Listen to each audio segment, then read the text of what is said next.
ఎంత ధైర్యం నీకు? ఆడదానివి, అందులో పెళ్ళానివి, ఉద్యోగం చేస్తావా?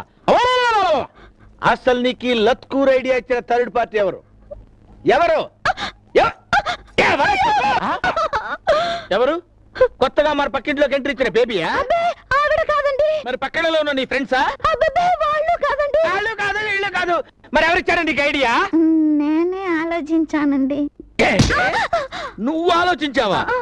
ఒక ఇంట్లో 2 పొయ్యిలు వెలకూడదు, అలాగే ఒక ఇంట్లో 2 బ్రెయిన్స్ ఆలోచించకూడదు. ఈ బ్రెయిన్ ఆలోచించాలి, ఈ బ్రెయిన్ తల దించాలి. దించో. ఎత్తు.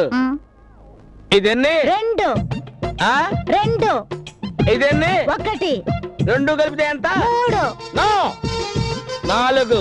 2 1 కలిపితే 3 కాదండి. అది బడి లెక్క, ఇది భర్త లెక్క. భర్త చెప్తే 2 1 4 అవుద్ది. ఇప్పుడు చెప్పివన్నీ